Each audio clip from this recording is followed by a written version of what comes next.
Assalamualaikum warahmatullahi wabarakatuh. Innal hamdalillah nahmaduhu wa nasta'inuhu wa nastahdihi wa nastaghfiruh wa na'udzu billahi min shururi anfusina wa min sayyiati a'malina. Man yahdihillahu fala mudilla lahu ومن يضلله فلا هادي له أشهد أن لا إله إلا الله وحده لا شريك له وأشهد أن محمدا عبده ورسوله يا أيها الذين آمنوا اتقوا الله وقولوا قولا سديدا يصلح لكم أعمالكم ويغفر لكم ذنوبكم ومن يطع الله ورسوله فقد فاز فوزا عظيما. الحمد لله الذي بنعمته تتم الصالحات. ربنا آتنا من لدنك رحمة وهيئ لنا من أمرنا رشدا. اللهم آت نفسي تقواها وزكيها وأنت خير من زكاها أنت وليها ومولاها. Alhamdulillah, syukur pada Allah Azza wa Jal kerana dengan rahmat dan juga limpah kurnia yang Allah Ta'ala berikan, dapat kita sekali lagi bersama pada malam ni menyambung perbahasan kita daripada tafsir surah Hawamim. Sambungan kita pada surah Fussilat pada ayat yang ke-33 dalam mushaf muka surat 480, iaitu ayat yang berbunyi وَمَنْ أَحْسَنُ قَوْلًا مِّمَّنْ دَعَا إِلَى اللَّهِ وَعَمِلَ صَالِحًا وَقَالَ إِنَّنِي مِنَ الْمُسْلِمِينَ. Kalau kita tengok dalam terjemahan ayat yang ke-33, Allah Azza wa Jalla sebut pada ayat yang ke-33, وَمَنْ أَحْسَنُ قَوْلًا مِّمَّنْ دَعَا إِلَى اللَّهِ, dan tidak ada yang lebih baik perkataannya daripada orang yang menyeru kepada mengesa dan mematuhi perintah Allah Azza wa Jal, serta ia sendiri mengerjakan amal yang saleh sambil berkata, sesungguhnya aku adalah dari orang-orang Islam, iaitu orang-orang yang berserah bulat-bulat kepada Allah Azza wa Jal. Jadi pada ayat yang kita dengarkan tadi, iaitu ayat 33 surah Fussilat, masih lagi pada bab Allah Azza wa Jal memberitahu pada kita tentang sebaik-baik kelompok ialah mereka yang menyeru kepada Allah Azza wa Jal, iaitu orang yang melakukan dakwah. Okay. Jadi pada ayat 33, sebenarnya pada ayat 30 lagi, Allah Ta'ala cerita tentang macam mana cara berdakwah dan apa yang perlu diberi penekanan dalam dakwah ni. Okay. Dalam tafsir ataupun dalam syarahan ni, kalau kita tengok apa yang disebut oleh Hamka panjang lebar berkenaan dengan 3 ayat ni, iaitu bermula pada ayat yang ke-30, innal ladzina qalu rabbuna Allah thumma istaqamu, sesungguhnya yang menyebut, yang mengatakan Tuhan kami adalah Allah, kemudian mereka istiqamah, kemudian mereka konsisten. Tatanazzalu alaihimul malaikah, akan turun kepada mereka para malaikat, iaitu para malaikat akan membisikkan kepada mereka seruan-seruan kebaikan, kata-kata semangat, pemikiran-pemikiran yang baik, yang jernih, untuk mereka sentiasa konsisten terhadap dakwah ni. Okay. Dan Allah Ta'ala sebut antara kata-kata malaikat itu ialah alla takhafu, jangan kamu takut. Sebab bila mana kita bercakap ataupun kita menyampaikan kebenaran ini, ianya ialah satu benda yang bersifat lawan arus. Kebiasaan orang macam tu, kita mengajak orang kepada kebiasaan yang lain. Okay. Sebab itulah first sekali bila mana Tuhan kata tatanazzalu alaihimul malaikah, berterusan malaikat tu akan turun, yang akan dia kata, yang akan dia sebut, yang akan dia sampaikan kepada orang-orang yang istiqamah ni ialah alla takhafu, jangan takut, wala tahzanu, jangan sedih. Dua perkara yang awal disebut oleh Allah Ta'ala daripada kata-kata malaikat kepada orang-orang yang berdakwah. Alla takhafu, jangan sekali-kali takut, wala tahzanu, jangan sekali-kali kamu bersedih. Khaf maksud dia takut, iaitu takut sehingga memilih untuk diam. Huzun maksud dia sedih terhadap benda yang dilakukan. Bila mana satu orang dia cerita kebenaran, impak pada kebenaran tu, kesan pada kebenaran yang dia cerita, implikasi pada kebenaran yang dia cerita tu menyebabkan dia sedih. Sebab apa? Sebab tindak balas orang terhadap apa yang dia cerita. Bila mana dia cerita, orang tak suka apa dia cerita, orang benci apa yang dia sampaikan, orang tutup telinga terhadap apa yang dia sebut, maka itu akan mengundang kesedihan. Tapi malaikat kata, jangan takut, stay, tetap kamu di atas penceritaan itu ataupun percakapan itu. Wala tahzanu, jangan sedih, jangan rasa menyesal, jangan rasa salah, akhirnya lemah, jangan. Kemudian kata malaikat, wa abshiru bil jannah, kamu kena ingat apa yang kamu buat ini balasannya ialah syurga. Sebab apa? Sebab syurga dia bukan boleh dapat mudah-mudah. Dia kena ada sesuatu yang kita kena bayar. Untuk dapat sesuatu yang baik, ada risiko yang kena hadapi. Itu ialah di mana-mana bahagian pun. Hatta kita nak kejar pencapaian duniawi pun macam tu. Pencapaian duniawi pun nak dapat sesuatu, kita kena ambil risiko daripada pencapaian yang kita target tu. Okay. Jadi bila mana dah target syurga yang penuh kenikmatan itu, maka ini ialah halangan-halangan yang kita kena tempuhi. Tidak dapat tidak, maknanya mesti kita kena hadapi. Tidak ada lagi formula lain untuk dapat syurga, melainkan kena ambil risiko, kesusahan, kepayahan, keperitan dalam hidup di dunia ni untuk dapat syurga tu.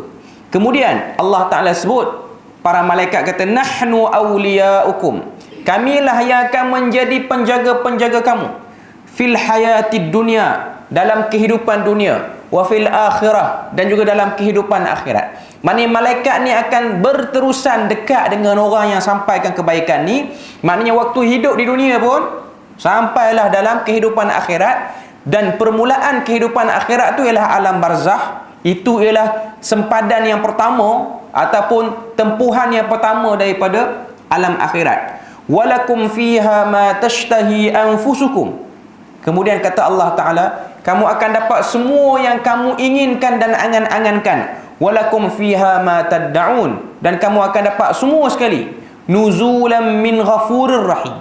Itu ialah tempat terbaik yang Tuhan beri kepada kamu daripada sifatnya yang maha pengampun dan sifatnya yang maha mengasihani. Okey. Itu 30, 31, 32. Okey. Sekarang nak masuk ayat yang ke-33. Tuhan lemparkan, Tuhan lontarkan satu persoalan. Persoalan ni bunyinya macam tanya, tapi ianya bukan inginkan jawapan. Tuhan kata, waman ahsanu qawlan mimman da'a ila Allah wa amila salihan wa qala innani minal muslimin. Katakanlah, siapa yang lebih baik kata-kata dia, cakap-cakap dia, perkataan harian dia berbanding orang yang menyeru kepada Allah Azza wa Jal dan mengajak orang mengamalkan dengan amal saleh, dan dia sendiri pun buat dengan amal saleh tu. Wa qala innani minal muslimin, dan mereka mengaku mereka itu ialah orang-orang Islam, orang yang berserah diri. Okay. Dalam syarahan, dalam huraian dia sebut, ayat ini ditujukan kepada mereka yang berdakwah kepada orang lain. Maknanya dakwah ni ialah satu kerja kita beri sesuatu pada orang, iaitu orang yang minat kepada Al-Quran. Orang yang boleh berdakwah ialah orang yang minat pada Quran. Kalau dia tak minat pada Quran, maka dia tak boleh duduk dalam arena dakwah ini. Mereka inilah juga yang sanggup mengatakan Tuhan kami adalah Allah. Mereka bukan setakat cakap sahaja, tetapi mereka buat kerja dengan mengajak manusia ke arah Allah dan juga wahyu.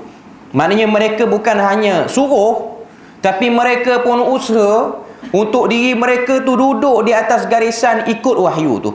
Ini berlawanan dengan ayat syikayah sebelum ini, iaitu Allah Ta'ala menggambarkan ada sebahagian manusia suruh orang tapi dia tak buat.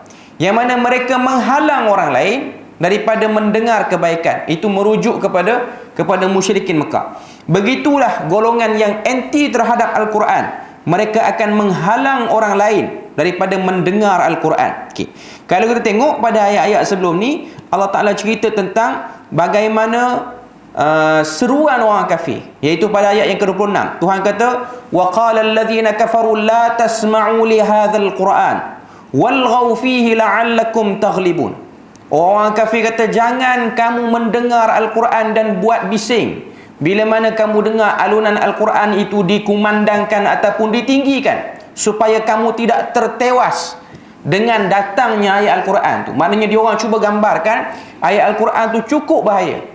Jadi inilah timbal balik ataupun check and balance di antara ayat yang sebut seruan orang kafir dengan ayat yang sebut tentang seruan orang beriman, seruan orang Islam ataupun seruan dakwah tu sendiri. Ini adalah satu ayat yang penting dalam surah ini. Ia adalah satu daripada fokus dalam surah Fussilat, iaitu melakukan dakwah. Bila mana kita baca surah Fussilat secara keseluruhannya, selain daripada surah Fussilat ni, dia punya poin utama ialah untuk menjawab batilnya sembahan selain daripada Allah Azza wa Jal. Batilnya kita ada hajat, kita pergi minta dengan benda lain pada Allah Azza wa Jal, walaupun hajat yang kita minta pada benda yang salah tu tertunai, mujarab, mustajab, dia tetap batil, dia tetap sesat, dia tetap tak boleh. Itu salah satu ada poin utama surah Fussilat. Poin kedua ialah untuk lawan batil itu, antara benda yang kita kena buat ialah kerja dakwah kena berjalan. Agama Islam ialah agama yang ada dalamnya suruhan berdakwah. Dan dakwah ini bukan hanya satu angle, satu sudut je. Dakwah ni banyak. Makin moden zaman, makin hebat zaman tu, maka ruang-ruang dakwah pelbagai. Ruang-ruang dakwah tu pelbagai. Dia bukan hanya satu sudut. Tapi konten, isi dakwah itu sama, iaitu seruan pada tauhid. Ruang dakwah banyak. Dakwah ni bukan hanya menyertai kumpulan tertentu, menisbahkan diri dengan kumpulan tertentu, bukan. Semua orang, di semua bidang, di semua lapangan dia boleh berdakwah. Tapi isi dakwah tu sama saja. Sebab tu pada ayat yang ke-30, Tuhan kata, yang mengatakan Tuhan kami Allah dan istiqamah, malaikat akan turun pada dia. Maknanya cara dakwah ni isi dia sama mana-mana zaman. Tapi isi dakwah, bukan cara dakwah dia boleh berbeza-beza. Ada orang dia nak dakwah orang dengan kaedah dan kemampuan dia macam ni. Ada orang dia tak nak bercakap, dia nak menulis. Ada orang dia kurang menulis, dia banyak bercakap. Ada orang dia tunjukkan cara dia mengurus itu ialah cara orang Islam. Dia tak bercakap, dia tak tulis, tapi perbuatan dia. Tapi isi dia sama, iaitu isi dia nak kata, kenapa aku buat macam ni? Kenapa aku tulis macam ni? Kenapa aku cakap macam ni? Kerana kesemuanya itu ialah menunjukkan aku orang yang mengaku Tuhan aku Allah, dan aku konsisten. Aku taklah tahun ni aku kata Tuhan ni Allah, Tuhan aku Allah. Tahun depan Tuhan aku Allah, dan yang lain-lain pun boleh juga. Ataupun orang lain nak ambil benda lain pun boleh. Dia konsisten, isi dia sama. Pada benda-benda yang berkaitan dengan boleh mengganggu tauhid, dia tak akan beri ruang. Jadi ini part ataupun bahagian yang kita kena clear cut, kita kena faham bahawasanya cara dakwah bermacam-macam. Ada orang dia kata saya nak berdakwah dengan cara macam ni. Dia boleh selama mana isi dia dan dia tak langgar syariat. Tapi dia jangan reka. Konten tu jangan reka. Isi tu jangan kita ubah-ubah atas nama untuk mengambil hati orang yang mendengar. Sebab kalau kita tengok dan kita amati ayat 30 sampai 33 ni, bila mana Tuhan sebut tentang orang yang dakwah, malaikat akan turun. Saya dah sebut tadi, malaikat mula-mula sekali dia akan kata kepada orang yang berdakwah ni, la takhaf, jangan takut. Maknanya apa yang kita boleh faham di sebalik ayat tu? Orang berdakwah ni, apa yang dia takutkan? Dia takut orang tak boleh terima apa yang dia sebut. Tapi kalau dia dakwah, orang boleh terima, orang tak marah. Walaupun dia panggil itu dakwah, itu bukan dakwah, itu da'iyah nama dia. Da'iyah ni propaganda. Nama lain, kata lawan bagi dakwah ni. Tuan-tuan kena ingat sampai bila-bila. Dakwah ni sampai bila-bila pun tak ramai orang suka. Bukan kata tak ada langsung orang suka, tak ramai orang suka. Kita ambil contoh mudah. Orang-orang yang sinonim dengan dakwah ni apa dia? Orang yang digelar dengan kelompok tabligh. Orang suka ataupun tak tabligh. Sampai orang buat lawak lagi. Kalau tabligh datang rumah, semua masuklah rumah. Tak ada orang suka. Tak suka, orang tak suka pada benda tu. Adakah dia sebut benda yang bahaya? Adakah dia datang bawa bom orang kata? Tak bawa. Tapi apa yang dia buat tu, ada orang dia rasa ni nak jaga tepi kain orang ni. Ni saja ni nak cari pasal dengan orang. Padahal apa yang dia sebut tu normal, simple, dan itulah basic, asas kepada tulang belakang agama ni dia boleh berkembang. Tapi nak kata tabiat dakwah ni orang tak suka. Sebab tu satu orang pendakwah, kalau dia dakwah, orang suka, dia kena check balik diri dia. Sebab ada orang dia kata, saya nak berdakwah dengan media muzik. Dia tak jalan sebenarnya. Ada orang kata, saya nak berdakwah dengan kaedah muzik. Dia, sebab muzik itu benda yang banyak bawa kepada keburukan, pada kebaikan. Walaupun kita tahu, para ulama khilaf tentang isu keharusan dan keharaman muzik ni. Cuma ada orang dia kata, medium saya adalah medium melalui industri muzik. Dia tak jalan. Dia tak jalan. Awal-awal konten elok, lama-lama dia akan meraban pergi ke lain. Itu ialah benda yang kita nak tahu. Sebab tabiat dakwah ni ialah benda yang orang bosan, benda yang orang lemah nak dengar, benda yang orang tak nak beri masa lama pun untuk dengar. Sebab tu malaikat turun kata, jangan lemah, jangan takut, jangan sedih, tapi ingat balasan. Benda yang melemahkan, benda yang menyedihkan, benda yang menakutkan ni ada reward yang sangat besar pada kamu buat. Tapi kalau benda yang kamu buat orang suka, hari ni buat page 100, esok ada satu konten kita buat, 2 hari lepas tu dah naik 1000, 2000, tak ada orang maki. Ada orang konten dia elok, follower pun naik, tapi follower naik, follower orang yang benci. Zaman kita ni macam-macam kan. Ada orang dia follow kerana dia minat.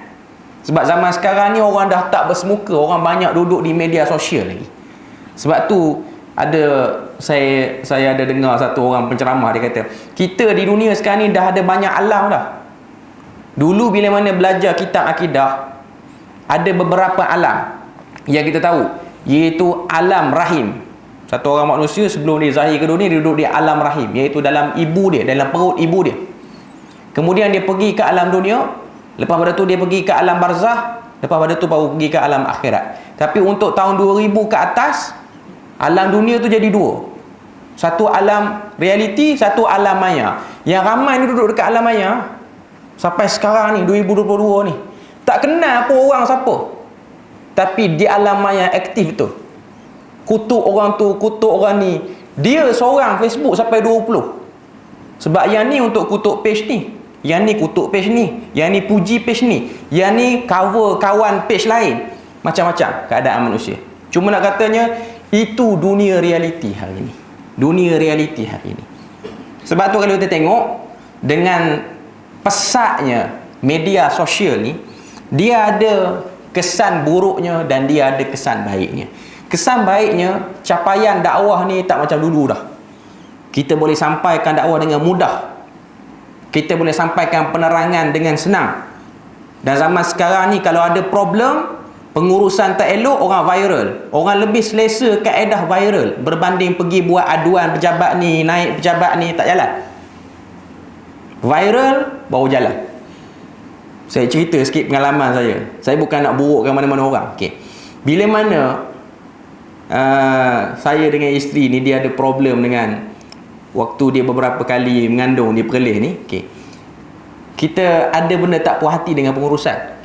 Buat aduan tak jalan, buat ni. Last sekali saya ambil keputusan, tulislah dekat FB kronologi A sampai Z apa jadi. Tulis tu baru pengarah hospital call, nak bagi surat permohonan maafnya. Saya bukan ada problem dengan pegawai kesihatan, tapi ada sebahagian yang dia ambil, dia lebih kurang. Zaman sekarang ni buat aduan tak layan. Sebab tu ada orang dia pilih nak viral. Sebab ada sebab-sebab yang ada keadaan nampak macam tak betul. Tapi dengan sebab suasana zaman, orang sekarang ni dia buat elok pun kerana dia takut kena viral. Tu saja. Dia buat satu benda elok, dia bagi servis yang TikTok sebab takut kena viral. Viral tu lebih ditakuti berbanding amanah kerja dia tu. Sebenarnya dia viral ke tak viral ke, memang kerja dia kena serve orang. Itu benda yang dia kena tahu. Okay. Tapi bila mana dah bising, dah ada orang-orang besar pula yang ambil pot isu tu, okay, barulah kalau nak pergi situ, nak pergi sini, baru jadi laju. Benda yang boleh buatlah masa sehari, dah boleh buat lambat-lambat, sebenarnya dah jadi cepat dah jadi laju semacam. Cuma nak kata dunia sekarang ni macam tu, dia macam tak berapa seimbang. Sebab tu tuan-tuan tengok zaman sekarang ni orang lebih nak cari peluang dekat laman sosial. Tuan-tuan tengok, saya bukan anti pada semua, saya pun tengok video-video orang semua, okay. Cuma saya tengok orang kata apa, corak orang Malaysia kita ni, okay. Tuan-tuan tengok di TikTok ke, di FB ke. Sekarang ni FB dia dah jadi macam TikTok jugalah. Dia ada reel, video reel tu, mana video-video daripada TikTok masuk situ, okay. Orang muda dia tahu, okay. Ada setengah-setengah TikTokers, ini dia punya gelaran dia lah, orang yang ada akaun TikTok, dia buat konten situ. Kita yang berumur ni mungkin tak tahulah benda ni. Dia akan disebarkan juga di FB, okay.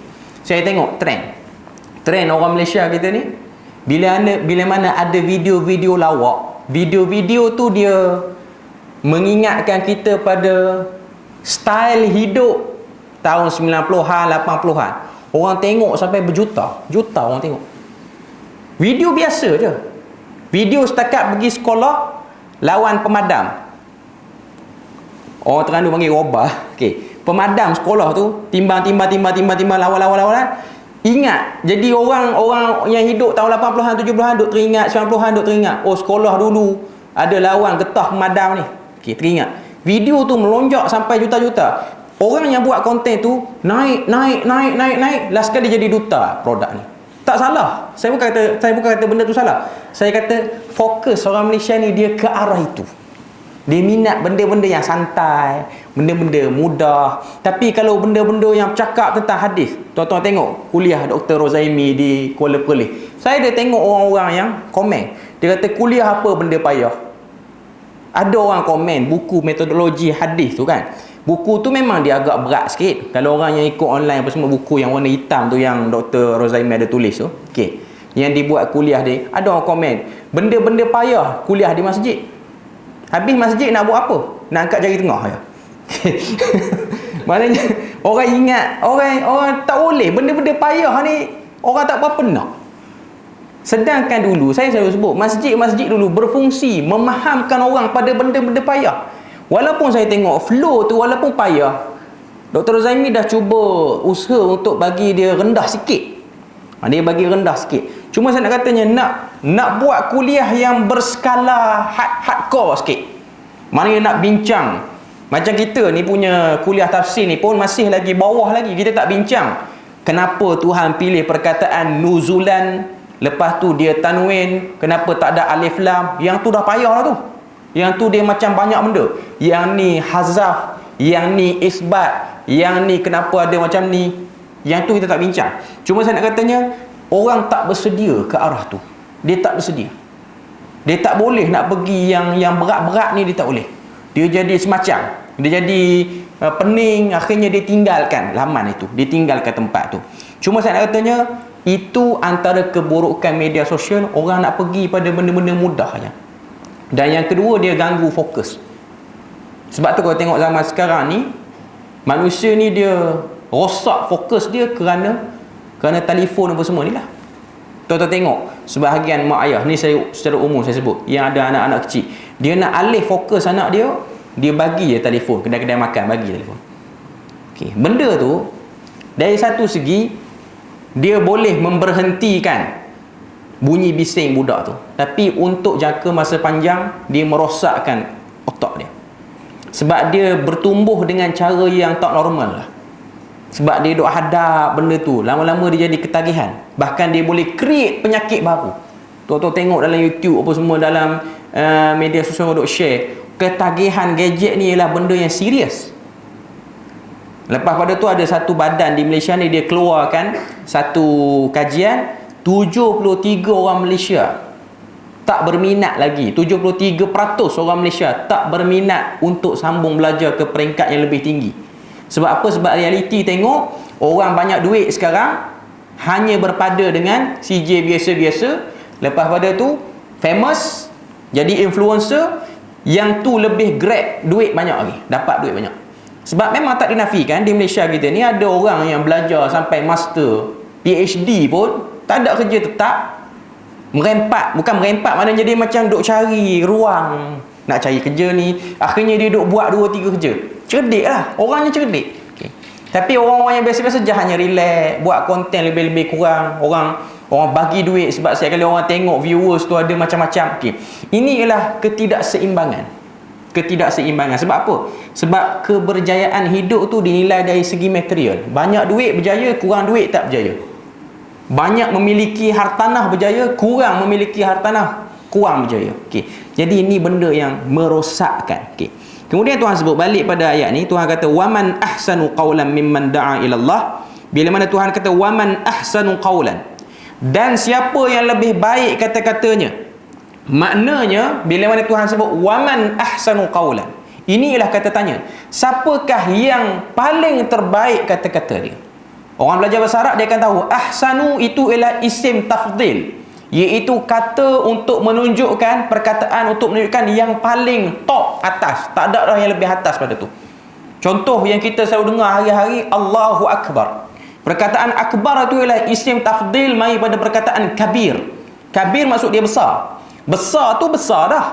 Tapi bila mana nak menggambarkan benda tu lagi besar, lagi hebat, dia akan duduk di atas wazan tafdil dia, iaitu akbar. Akbar. Macam ni mai pada perkataan hasan, dia letak ahsan. Okey. Maknanya di sini tidak ada yang lebih baik seruannya, tidak ada yang lebih baik percakapannya, melainkan orang yang buat benda ni. Buat apa? Ada beberapa elemen yang disebut. Elemen pertama, tidak ada yang lebih baik daripada semua perkataan atas dunia ni melainkan perkataan yang pihak ni buat. Okay. Yang kedua, tiada siapa yang lebih baik daripada orang yang buat benda ni. Ada dua. Maknanya satu, perkataan tu terbaik, yang kedua, orang tu terbaik. Okay. Ayat ini ianya berbentuk pertanyaan, tetapi pertanyaan yang berbentuk retorik. Bukan pertanyaan yang berbentuk orang yang melontarkan pertanyaan itu ialah orang yang tak tahu. Tapi orang tu dah tahu, tapi dia nak bagi satu bidasan kepada soalan itu. Maknanya orang yang sahut soalan tu, dia akan tahu dia nak kena apa. Dia nak kena bidah apa di sini. Okey. Iaitu ingin mengatakan bahawa tidak ada lagi yang lebih baik. Macam setengah orang berkata, siapa lagi yang lebih kuat? Bunyinya seperti bertanya, tetapi sebenarnya ia ingin mengakui dialah yang paling kuat, ataupun apa yang dia buat itulah yang paling terbaik. Yang dimaksudkan dengan kata-kata terbaik di sini ialah seruan dakwah. Sebab dalam ayat tu Tuhan sebut waman ahsanu qawlan mimman da'a ila Allah. Poin dia ialah da'a ila Allah, menyeru kepada Allah, yang seru pada Allah, yang semua angle hidup ni dia ingat yang tu, maka inilah orang yang paling baik, paling tak membazir waktu hidup dia, paling bermakna dan paling terbaik pengurusan hidup dia. Okey. Mimman da'a ilallah, daripada yang seru kepada Allah. Dakwah yang utama ialah mengajak manusia kembali kepada Allah, iaitu kembali kepada tauhid. Maknanya mereka bukan hanya menyelamatkan diri sendiri sahaja, tetapi mengajak orang lain. Mereka ajak manusia kenal Allah dan tauhidkan Allah.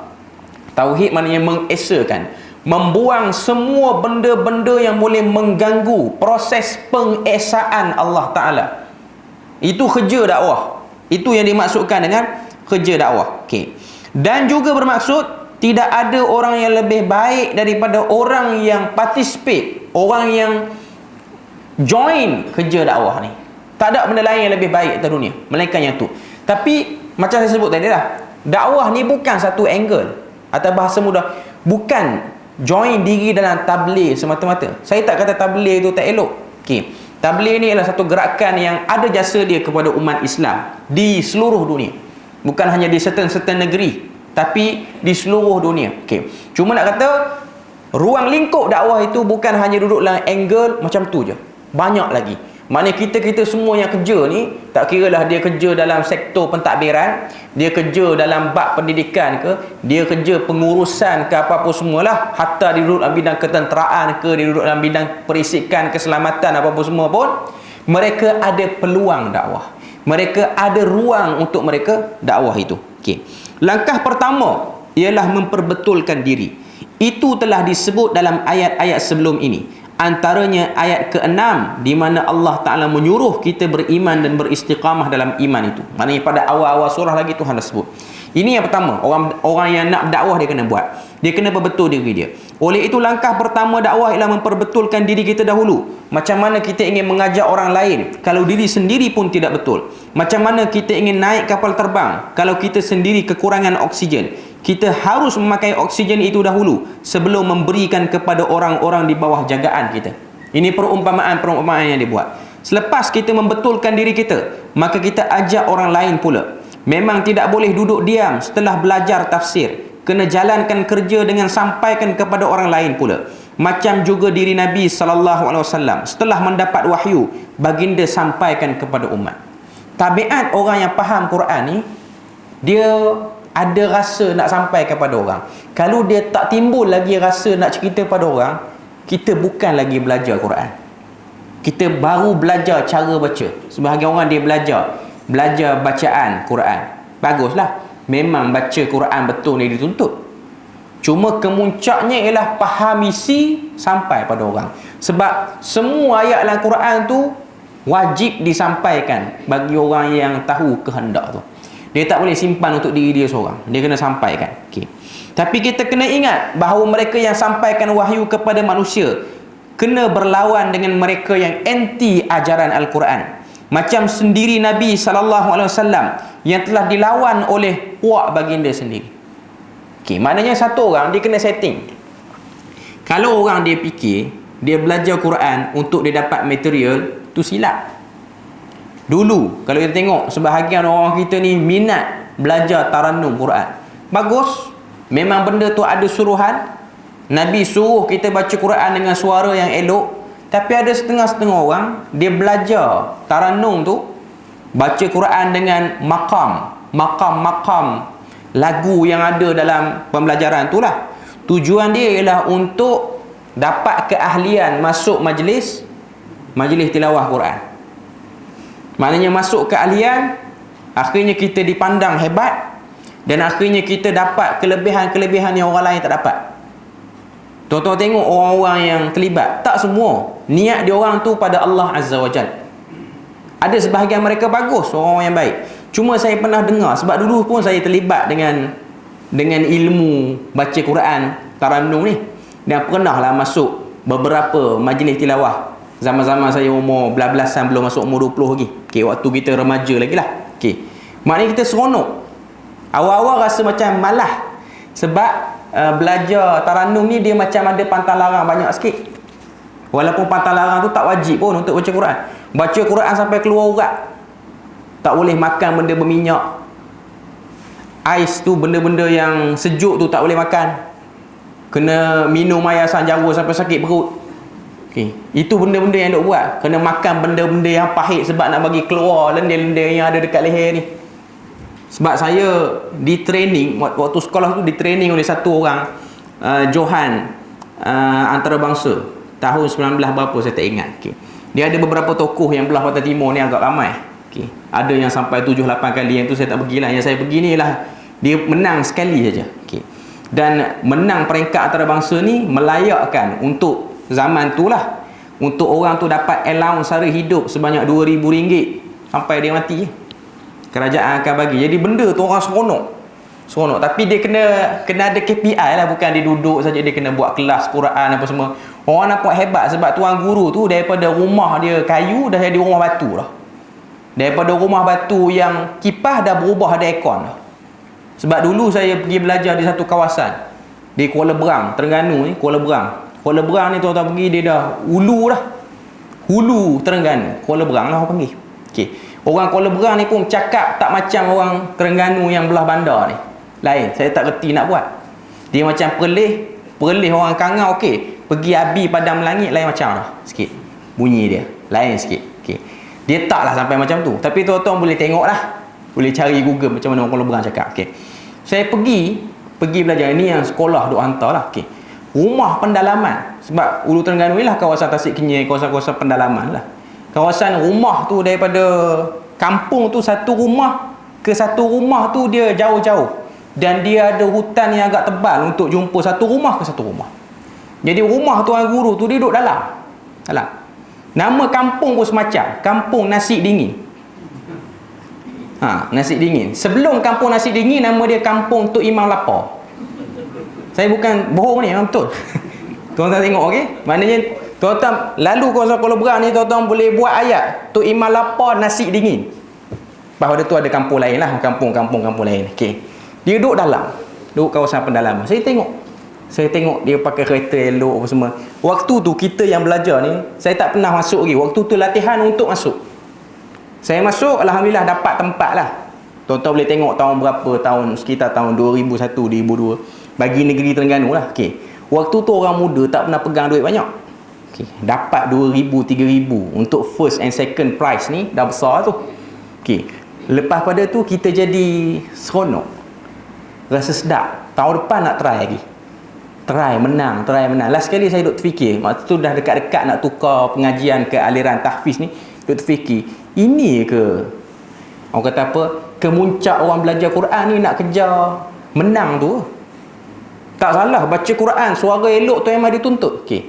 Saya kata bagi diri saya lah, saya tak kata semua orang. Okey. Waktu tu saya slow sikit lah. Okey, saya slow sikit. Sampai ke sekarang ni pun, kalau setakat lagu-lagu asas tu saya ingat lagi lah. Tapi untuk pergi ke pertandingan tu, saya rasa saya perlu buat latihan banyak kali lah. Okey. Cuma nak katanya dia seronok. Dan kawan-kawan kita yang join ni pun, dia punya cakap-cakap, dia punya bualan dia tu. Okey. Kita berlatih ni, boleh masuk tanding boleh duit. Dia pergi kat bawah tu. Lepas pada ni orang-orang panggil apa semua, jadi hebat, duduk di sekolah pula jadi kori ni. Saya tak rasa itu ialah generasi Quran. Kalau fikir cara tu. Cara macam tu bukan, itu material lagi. Itu masih nak kejar material. Tapi itulah kadang-kadang orang-orang duk cakap, baguslah pandai Quran. Nanti boleh jadi qari negeri ni. Tak salah. Profession tak salah. Tapi dia kejar tempat-tempat seperti itu dan akhirnya dia berakhir kepada habuan dunia juga. Dia nak pada habuan dunia. Baca Quran punya sedap, tarik dengan macam-macam makam, daripada qarar sampai jawabul jawab, sampai suara daripada suara lelaki nak jadi suara perempuan dah.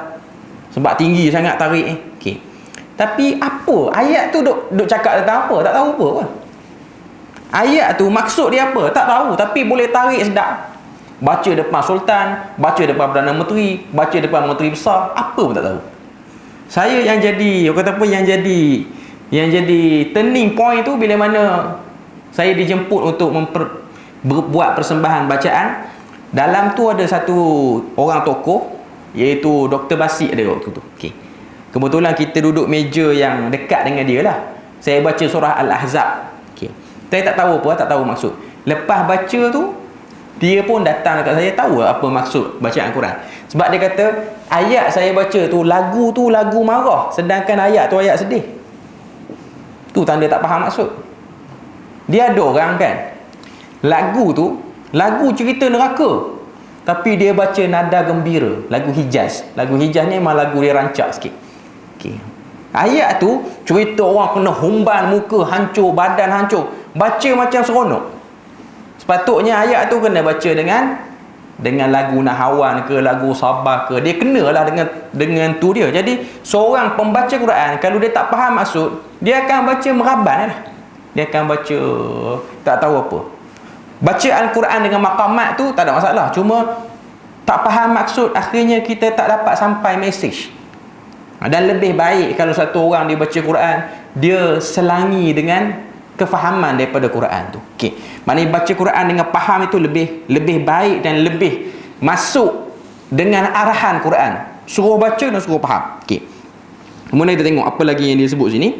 Bila mana Allah Ta'ala kata wa amila salihan pada ayat sama, iaitu wa amila salihan wa qala innani minal muslimin, dan dia sendiri membuat amal saleh. Bukan sahaja dia beriman, dia ajak orang lain beriman, tapi dia pun buat amal saleh. Inilah kemuncak daripada baca Quran. Baca untuk beramal. Wa qala innani minal muslimin. Wa qala innani minal muslimin ni Abu Hurairah ni dia kata sini, mereka ini adalah golongan anti syirik. Kalau zaman Nabi mereka berlawan dengan musyrikin Mekah, mereka dahulu berlawan dengan fahaman dan amalan yang ditentang dan telah disakiti. Maknanya dia orang lawan, dia orang ditentang, dia orang disakiti. Kalau zaman sekarang mereka yang mengajar tauhid akan dilawan oleh pihak yang terlibat dengan kesyirikan dan bid'ah. Macam zaman Nabi, bahaya kalau sahabat sebut mereka belajar dengan Nabi. Begitulah dugaan mereka yang berpegang dengan Al-Quran di sunnah di pada mana zaman pun. Ini adalah satu deklarasi kebanggaan. Bila mana satu orang tu dia boleh dakwah, bila mana satu orang tu dia berjaya, orang kata apa, mengamalkan apa yang disampaikan, maka seruan kebanggaan, wa qala innani minal muslimin. Kami buat ni kerana kami orang Islam. Kami buat ni ialah kami orang Islam. Perkataan innani itu ialah tahqiq, kerana selalunya digunakan perkataan inni sahaja. Tetapi bila mana ada satu lagi nun, innani, menunjukkan orang yang sebut tu dia sedang bangga, dia tak rasa hina dengan apa yang dia buat. Walaupun apa yang dia buat tu melawan arus. Ini keajaiban orang yang duduk dengan kebenaran. Dia duduk di mana-mana zaman, dia ditentang, dia tak rasa dia sedang dihina. Tapi dia rasa dia sedang diuji, dan dia rasa makin seronok mempertahankan apa yang dia rasa benar itu. Okey. Jadi ini ialah perbahasan untuk ayat yang ke-33. Kemudian kita pergi ayat yang ke-34. Okey. Tadi Tuhan sebut 30 sampai 33, yang terbaik ialah dakwah. Yang terbaik ialah dakwah. Orang yang dakwah dia akan dapat itu, ini, malaikat akan sama dengan dia, kelebihan yang macam-macam. Okey. Sekarang ni ayat 34 sampailah ayat yang ke-38. Iaitu wala tastawil hasanatu walas sayyi'ah idfa' billati hiya ahsan. Ayat tu sampailah ayat yang bawah sekali, iaitu pada muka surat 480, ayat yang ada arahan untuk sujud sejadah sebelumnya itu, fa in istakbaru falladzina 'inda rabbika yusabbihuna lahu bil-laili wan-nahari wa hum la yas'amun. Ayat 34 sampai 38 Allah Ta'ala sedang mengajar pada kita metodologi dakwah, cara berdakwah tu, iaitu macam mana? Bil hikmah. Itu poin dia. Kita tengok dalam huraian dia kata apa. Sambungan tentang bagaimana melakukan dakwah. Kadang-kadang kita akan bertemu dengan orang yang negatif, yang tidak mahu menerima dakwah yang disampaikan. Apakah yang kita boleh buat kalau berjumpa dengan orang yang sebegitu? Adakah kita jadi negatif seperti mereka juga? Atau adakah kita akan tinggalkan sahaja mereka sebegitu? Dalam surah ini Allah Ta'ala mengajar kepada kita jalan dakwah yang tertinggi, iaitu ayat yang ke-34, wala tastawil hasanatu walas sayyi'ah, dan tidaklah sama perbuatan yang baik dengan perbuatan yang jahat. Idfa' billati hiya ahsan, tolaklah kejahatan dengan cara yang lebih baik. Fa idzal ladzi bainaka wa bainahu adawatun ka'annahu waliyyun hamim. Apabila engkau berlaku demikian, maka orang yang menaruh rasa permusuhan terhadapmu dengan serta-merta akan menjadi seolah-olah seorang sahabat karib. Okey. Ayat ni kalau tengok dalam terjemahan Basmeh, kita bagi lawan azan dulu. Nanti kita sambung.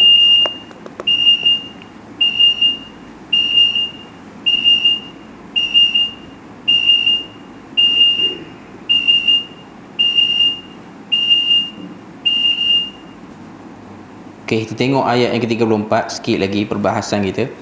Bila mana Allah Ta'ala sebut pada ayat yang ke-34, wala tastawil hasanatu walas sayyi'ah. Okey. Satu penerangan awal sebelum nak cerita tentang kaedah dakwah. Tuhan kata, Tuhan buat satu deklarasi. Okey. Tidak sama kesan dan hukumnya perbuatan yang baik dan perbuatan yang jahat. Wala tastawi, tidak sama, al-hasanah, benda baik, walas sayyi'ah, dan juga benda jahat. Maknanya bila mana benda baik itu keluar, kesan orang tengok benda baik tak akan sama, Begitulah juga orang tengok benda jahat, kesan benda jahat tu pun tak akan sama. Okey, dalam bahasa mudahnya, impak yang berlaku. Bila mana satu benda tu berlaku, kesan yang akan merubah masyarakat tak sama. Buat cara agresif macam ni, buat cara lembut macam ni. Okey. Cuma tak padan nak terjemah cara lembut semata-mata. Tuhan kata idfa' billati hiya ahsan. Idfa' maksudnya tolaklah, bendunglah benda-benda buruk ni, hiya ahsan, dengan cara yang lebih baik daripada benda buruk tu. Maknanya benda tu kalau dia jahat, cara kita nak halang kejahatan ialah dengan bukan cari kejahatan, tolak kejahatan tu, bukan. Tapi cara dia ialah dengan gunakan kebaikan. Okey. Cuma dalam ayat ni Tuhan kata fa idzal ladzi bainaka wa bainahu, bila mana benda ni berlaku, berjalan, orang yang kamu sedang berlawan dengan dia tu, iaitu pihak musuh, walaupun dia ada permusuhan, dia akan bertukar menjadi waliyun hamim, iaitu satu orang yang baik lalu jadi rakan karib. Sebahagian para ulama sebut ayat ni ialah petunjuk kepada akan masuk Islamnya beberapa orang-orang kafir yang tebal permusuhannya pada Nabi. Maknanya orang kafir yang sakal lawan Nabi, termasuklah ayah mertua Nabi, iaitu Abu Sufyan. Abu Sufyan ni ayah mertua Nabi. Maknanya Nabi kahwin dengan anak dia waktu dia masih kafir, dan Nabi berusaha banyak kali untuk melembutkan hati dia supaya dia masuk Islam. Okey. Saya nak sebut sini apa dia? Saya nak sebut sini, bila mana kita buat kerja dakwah, okey, tabiat dakwah ni dia bertindak balas dengan kejahatan. Ada satu jahat, dakwah dia akan counter jahat tu. Okey. Cuma macam mana dakwah tu akan boleh menjatuhkan kejahatan tu, kebaikan tu boleh jatuh kejahatan? Dia ada proses, dia ambil masa. Sebab itu dia disebut sebagai pertembungan dan pertarungan. Termasuklah masyarakat yang melihat benda ni. Dan satu benda yang kena ada dalam diri pendakwah ni, jangan tergesa-gesa. Tuan-tuan jangan pandang bila mana saya sebut pendakwah ialah ustaz, orang join tabligh, orang-orang yang belajar agama. Pendakwah ni semua. Hatta kita yang duduk dalam rumah ni pun, kita menghadapi masalah nak ajak orang dalam rumah pada kebaikan. Kita pun dipanggil pendakwah lah, walaupun tak rasmi. Tapi itulah tabiat pendakwah, dia kena sabar. Bila mana dia menghadapi tindak balas orang dengan cara jahat, maknanya kerja dakwah dia dah berjalan. Cuma proses ataupun orang kata apa, dapatan pada dakwah tu belum nampak lagi, dia ambil masa. Macam mana Nabi tunjukkan satu persatu dan dia ambil masa. Saya nak sebut sini ialah yang orang tak sabar ni ialah menunggu mujarabnya kebaikan meruntuhkan kejahatan. Itu poin dia. Bila mana satu benda tak betul, benda betul datang lawan. Okey.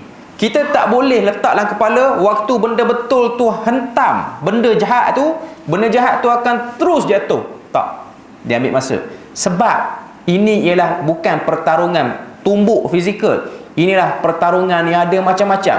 Pertarungan hujah, pertarungan persepsi, pandangan orang. Sebab kita kena tahu, waktu kejahatan tu dia naik, dia dipandang kebaikan. Dan waktu kebaikan dia nak jatuhkan kejahatan tu, kebaikan tu dilihat sebagai benda tak betul. Itu problem dia zaman sekarang. Saya bagi contoh mudah pada tuan-tuan. Okay. Bila mana tuan-tuan tengok sekarang ni, dunia sekarang ni, ada orang nak pertahan tarekat yang memang jelas tak betul. Yang pertahan itu dilihat sebagai pejuang. Yang nak jatuhkan tarekat tu supaya tidak diamalkan, dilihat sebagai orang yang sangat jahat, sedang menutup pintu kebaikan. Itu persepsi dia bagi. Orang tengok, realiti bukan macam tu. Orang duk tengok. Okay. Benda ni lah yang ambil masa. Benda ni lah yang orang tak sabar. Ada orang dia rasa macam malah, cukup sekali dua lawan, berhenti. Okay. Yang tu yang syaitan nak tunggu keluar pada mulut orang tu. Bila mana dah keluar macam tu, separuh kemenangan pada kejahatan. Dah menang dah, kejahatan dah menang. Maknanya cepat putus asa bagi orang yang bawa kebenaran. Dan sebab apa jadi macam tu? Sebab kadang-kadang orang yang bawa kebenaran dia nak cepat, dia ada benda di sebalik kenapa dia lawan tu. Kadang-kadang dia nak famous, kadang-kadang dia nak habuan-habuan dunia. Benda tu melambatkan kebenaran tu boleh boleh menang. Jadi ini part yang kita kena tahulah. Okey. Macam mana nak tengok kesan mujarab tak mujarab tu, kita akan sambung pada perbahasan ayat yang ke-35 nanti. Ini baru opening. Macam mana nak dapatkan, kata apa, Tuhan beritahu jawapan awal. Kalau kena cara dakwah tu, musuh bertukar jadi kawan. Macam mana? Okey, macam mana tu kita akan tengok pada perbahasan ayat 35 pada minggu depan lah. Kita punya kelas kita sambungan minggu depan. Setakat tu saja. Subhanakallahumma wa bihamdik, asyhadu an la ilaha illa anta wa astaghfiruka wa atubu ilaik. Wassalamualaikum warahmatullahi wabarakatuh.